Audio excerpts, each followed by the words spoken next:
حضرت شیخ الہند رحمۃ اللہ علیہ، جانتے ہو شیخ الہند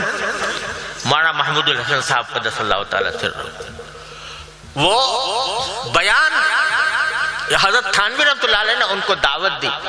کانپور میں بیان کرنے کے لیے۔ بتلانا یہ مقصود تھا حضرت تھانوی رحمۃ اللہ کا کہ وہاں بڑے معقولات کا بڑا چرچا تھا، تو یہ دکھانا چاہتے تھے کہ ہمارے استاد بھی معقولات کے کیسے۔ تو حضرت کو بیان ہو رہا تھا، تو اتنے میں وہ لوگ جو معقولات کے بڑے امام تھے وہ جلسے میں آ کر بیٹھے، تو حضرت شیخ الہند نے اسی وقت بیان کو وآخر دعوانا الحمدللہ رب العالمین کہہ کر ختم کر دیا، بیٹھ گئے۔ تو حضرت مولانا تھانوی رحمۃ اللہ علیہ بڑے پریشان ہوئے کہ بیچ میں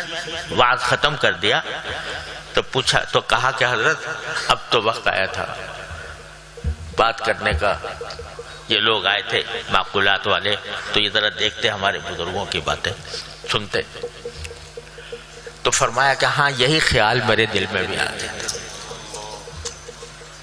یہی خیال میرے دل میں بھی آ گیا تھا، اب اگر میں بیان جاری رکھتا تو ان کے دکھانے کے لیے ہوتا،